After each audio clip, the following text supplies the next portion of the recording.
Ladies and gentlemen, the President of the United States.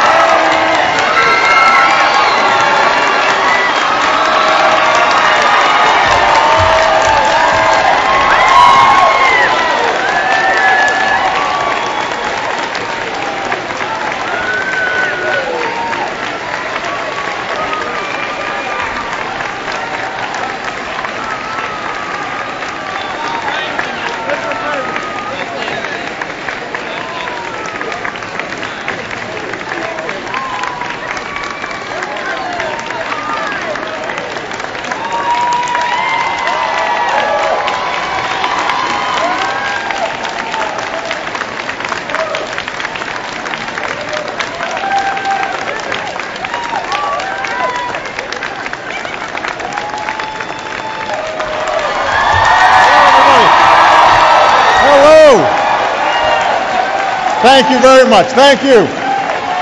Thank you, Ohio. Thank you, Cleveland. Thank you. Thank you so much. Thank you very much, everybody. Everybody, please have a seat. Have a seat. We've got some business to do today. Thank you very much. I love you back. Thank you. Before I get started, I want to just acknowledge some outstanding public servants who are here. First of all, somebody who I believe is one of the finest governors in this country, Ted Strickland, is here.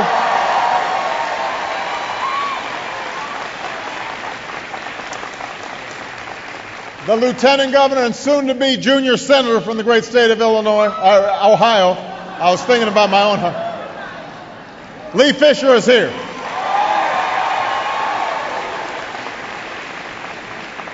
Yeah, I used to hear that line all the time about Senator from Illinois. That would be me at the time. Outstanding Mayor of Cleveland, Frank Jackson, is here.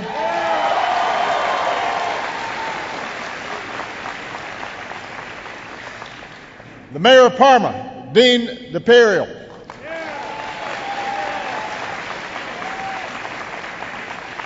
Somebody who's fighting for working families each and every day, Senator Sherrod Brown, is here.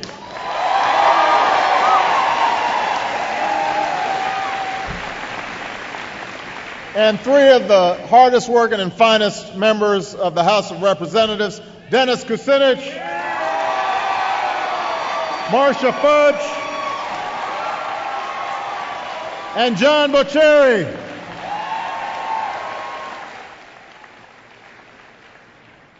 Well, good afternoon, everybody. It is good to be back in Ohio.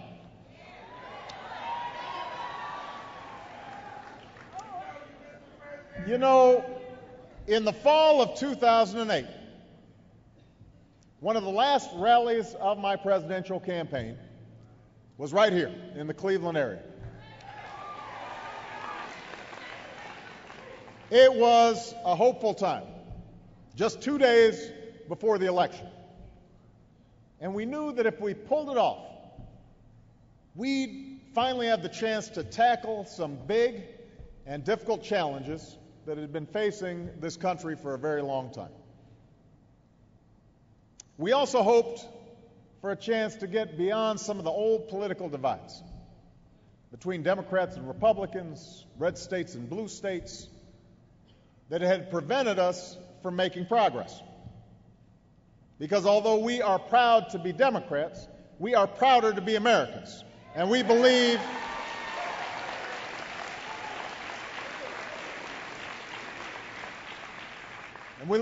then and we believe now that no single party has a monopoly on wisdom.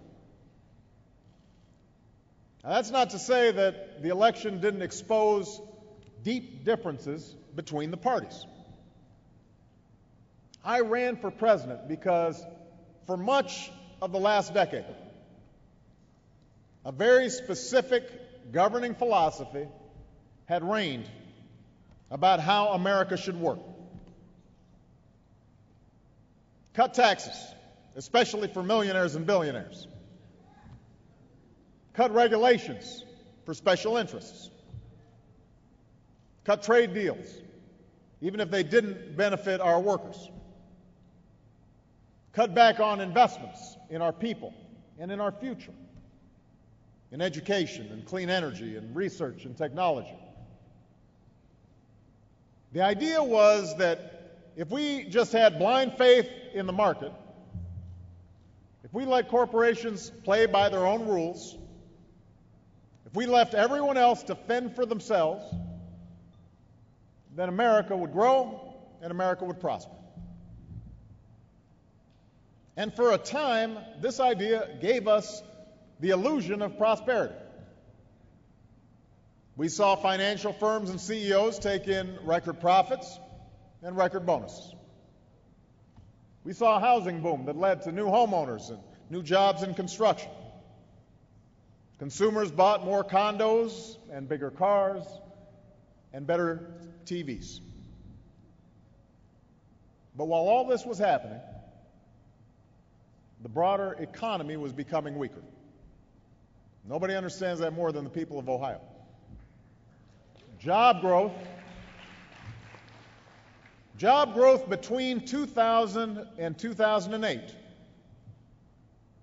was slower than it had been in any economic expansion since World War II. Slower than it's been over the last year.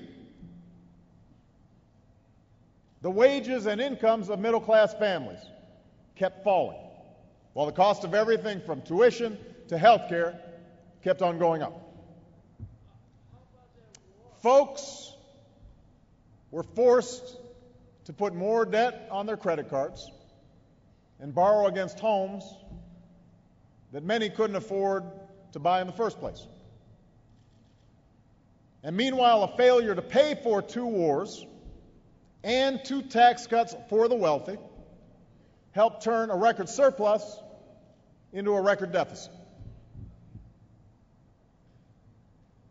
I ran for president because I believed that this kind of economy was unsustainable for the middle class and for the future of our nation. I ran because I had a different idea about how America was built. It was an idea